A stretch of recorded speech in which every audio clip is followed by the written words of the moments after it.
Let me read this from Fox News.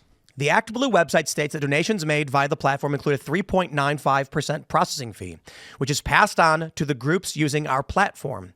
The New York Post reported that ActBlue waived the fees for fire donations, though the fundraising behemoth did not immediately respond to Fox's digital request to comment. So here's the gist of it.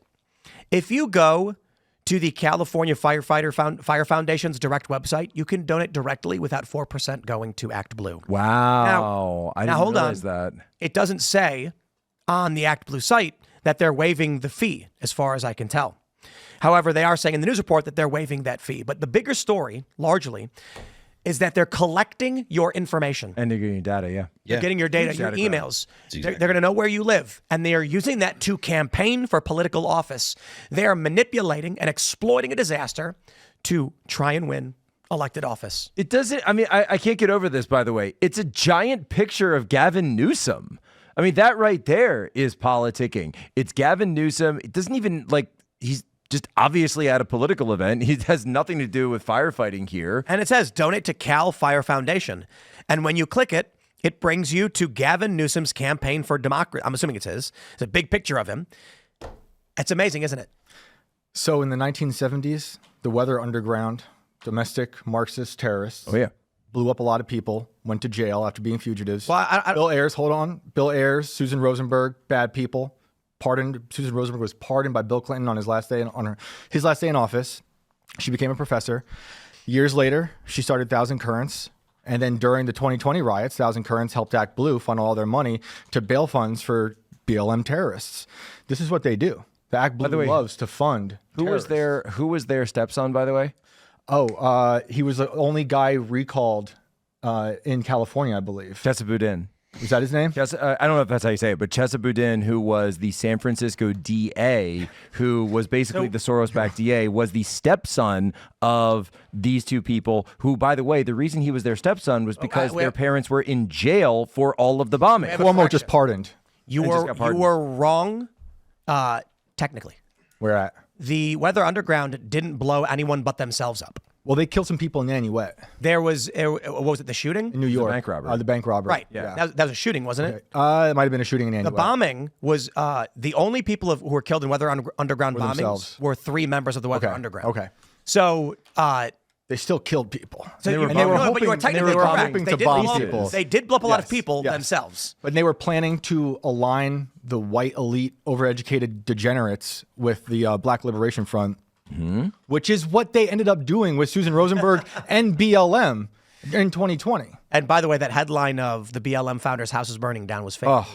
It was satire. It was too good to be true. But yeah, Bill Ayers raised that kid while his parents were in jail. Ayers raised the kid, yeah. Cuomo on his last day in office pardoned that guy's dad at the behest of the son. Amazing. Listen. Amazing. The left is better at organizing than you are. True. Than we are. Yep. It's so look, I used to work for a bunch of these nonprofits, and I was flabbergasted when me and my friends found out there's a network of progressive nonprofits where you've got to have 3 board members for a nonprofit.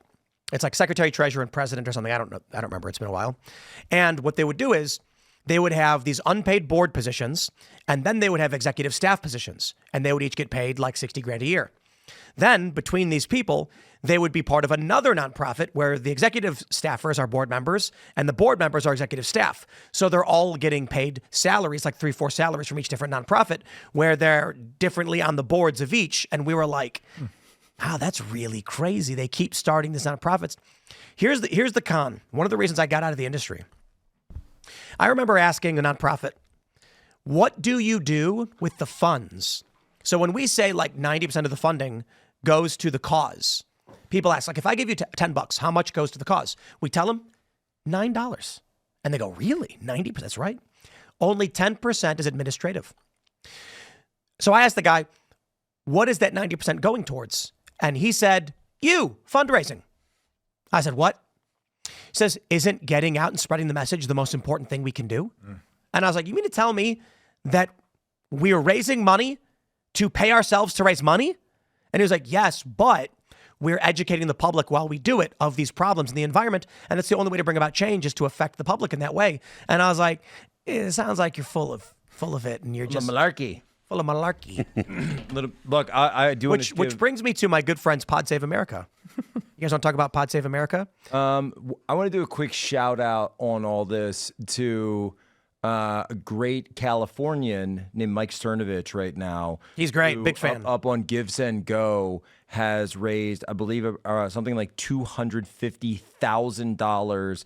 And then he and his family put up some money. They're working with Chef Gruel. Absolutely. And those Heroes. guys. And he's done it. I know Breitbart did a write-up earlier. It said he's doing it in such a way where he's not even touching a single cent. Give, Send, Go, I don't know if they have an administrative fee or not, but he's just putting all of his money where his mouth is. And he's just done that by himself, by the way, with no organization other than just posting it on Twitter. Watch Newsom stop. I'm a big fan. I got a lot of respect for Mike Cernovich. He's great. And the stuff he's doing down in California to help is fantastic. And also shout out to Chef Gruel.